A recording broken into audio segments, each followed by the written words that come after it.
you might be too rigid with your time, and here's why. So, if you're someone who's a go-getter, a grinder, a hustler, you're probably pretty strict with your time, and rightfully so. I mean, you know that it's important, and you know how you use your time and attention is critical to achieving the goals that you ultimately want to achieve.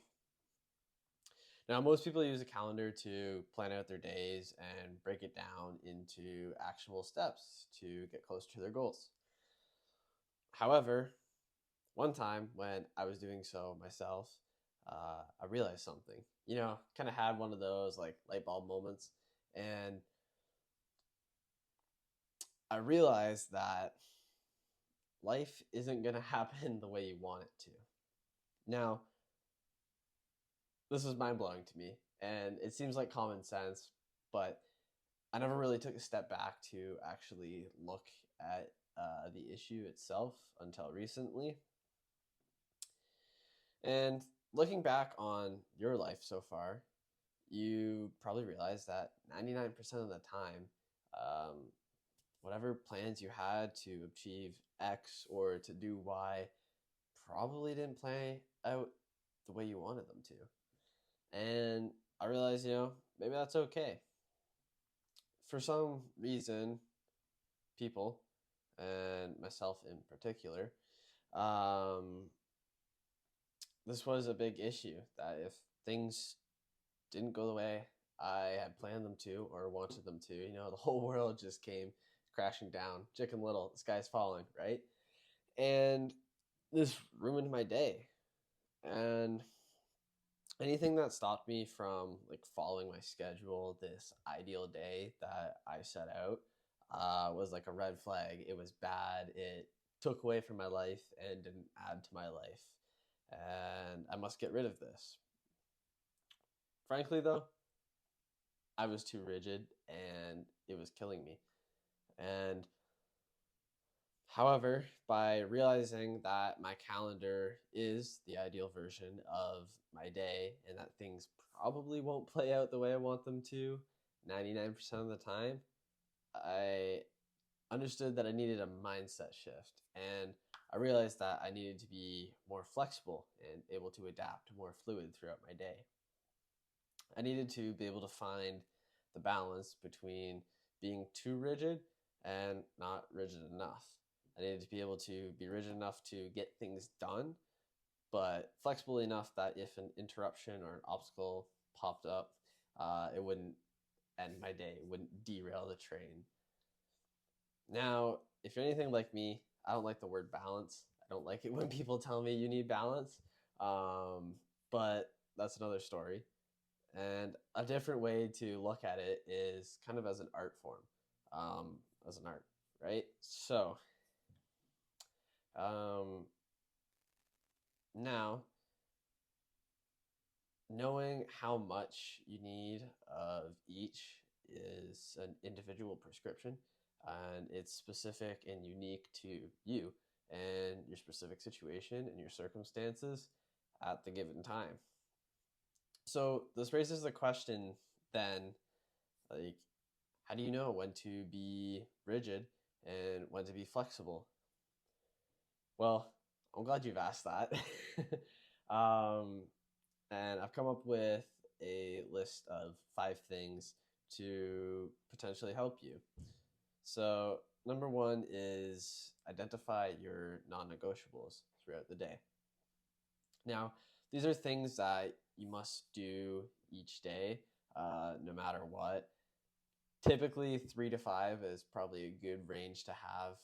Anything over that, it can become too much, which is another story and a lesson I learned. But ideally, you want these to line up with like your most important goals at the given time period. For example, if you're into fitness and you want to prioritize your health and your body, one non-negotiable could be working out for an hour each day.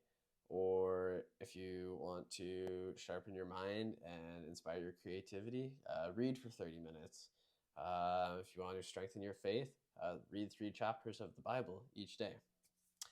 It can really be whatever you want, just as long as they line up with your goals and move you towards your goals. Number two is label anything else as negotiable.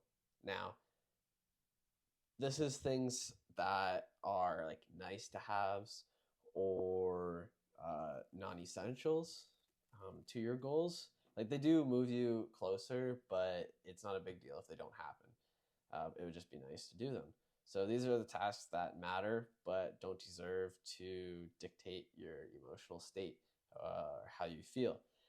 If something interrupts them, shift them, compress them, so shorten your time, move them to later time or day, or just leave them for the day, drop them, and move on. Number three is to distinguish between resistance and reality. So sometimes you want to be flexible because you don't feel like doing hard things. For me, it's like school. I want to be flexible and do other things because I don't want to do this work. I want some sort of interruption, some sort of reason to procrastinate, to get away from this. But other times, life genuinely throws something important at you and you need to get it done.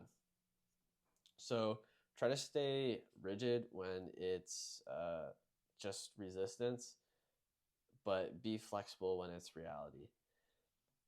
Number four is to build buffer zones into your calendar. Now, these are like adding small pockets of empty space or slack throughout your day. Think of them as like shock absorbers. If something takes a little bit longer, it's okay because you have that like crumple zone or that shock absorber to soak up that extra time needed. And it's not a waste of time either. They allow you to stay rigid with what matters